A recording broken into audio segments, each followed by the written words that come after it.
Hello viewers, আসসালামু আলাইকুম। আজ আমি হিজাব দিয়ে 1 থেকে 2 বছর বাচ্চার ফ্রক তৈরি করে দেখাবো। আজ করে আমি কাপড় নিয়েছি, বুকের পট্টির জন্য নিয়েছি 8 ইঞ্চি লম্বা কাপড় এবং গলাটা আমি লম্বায় 2 ইঞ্চি চওড়া 2 ইঞ্চি করে ড্রয়িং করে নিয়েছি।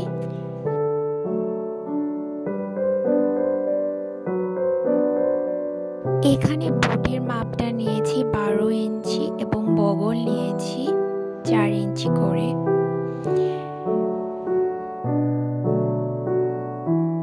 পুরাটা ড্রয়িং করা হয়ে গেলে কাইচি দিয়ে কেটে নিয়েছি কাপড়টা। আর কাপড়টার কালার কেন যেন ক্যামেরাতে আসছে না, এটার কালার মোটেও রেড না, পিঙ্ক আর রেডের কম্বিনেশন, বাট এখানে পুরোটাই রেড দেখাচ্ছে কেন জানি না। এবং ড্রয়িং করা আর কাটিংটা আপনাদের বাচ্চার মাপের উপরে নেবেন।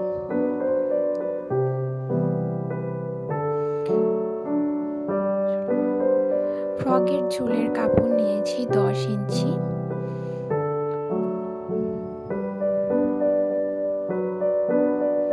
এবং গলা বগলের কাপড়ের জন্য তেড়া করে আমি কাপড় কেটে নিয়েছি 1.5 ইঞ্চি চওড়া।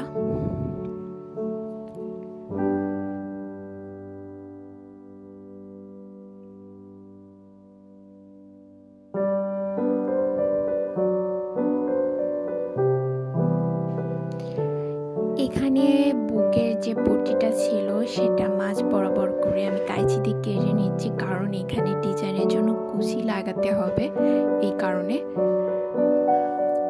এবার সেলাইয়ের পার্ট, যেহেতু আমি মাঝখান দিয়ে কাপড়টা কেটে নিয়েছিলাম, এই মাঝখান দিয়ে কুচি বসবে, এই জন্য আমি কুচিয়ে দিচ্ছি। 2 ভাঁজ করে কাপড় নিয়েছি, এখানে 4 ইঞ্চি কাপড় নিয়েছিলাম, ভাঁজ করে নিয়েছি। এইভাবে কুচি দিয়ে যে আমার বুকের কাপড়টাই পুরোটাই কুচি কুচি ডিজাইন হবে।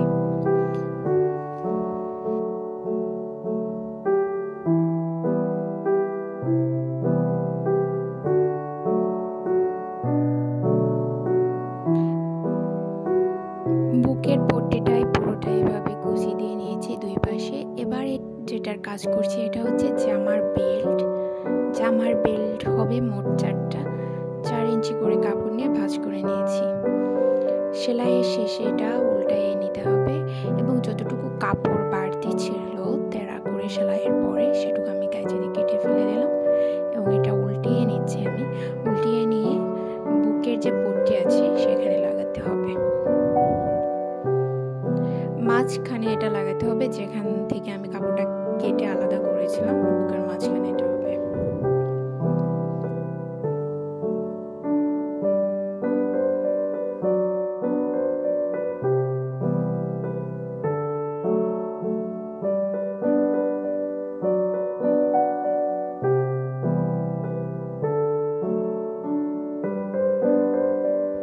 নিচের ঝুলের জন্য ডাবল কাপড় নিয়েছি, একটা 5 ইঞ্চি আর একটা 10 ইঞ্চি। এখানে আমি এটা বড় বড় সেলাই দিয়ে সেলাই করে নিয়েছি এবং একটা সোজা ধরে টান দিয়ে এটা কুচি কুচি করে নেব। এইভাবে বাচ্চাদের জামার ফ্রকের কুচি কুচি করে নিলে খুব ভালো দেখা যায় এবং সোজা সেলাইও করা যায়।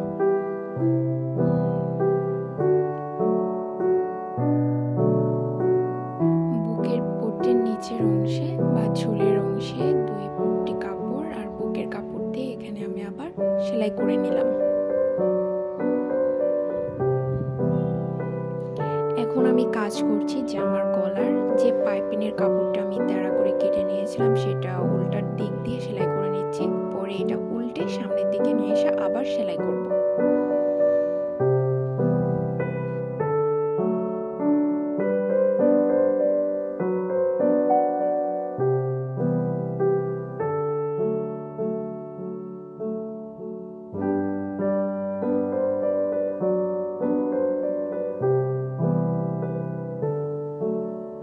গলার কাজটা কমপ্লিট হয়ে যাওয়ার পরে আমি জামার বডিটা সেলাই করব। এখানে আমি প্রথম কাপড়টা সোজাভাবে নিয়েছি, দ্বিতীয় কাপড়টা উল্টাভাবে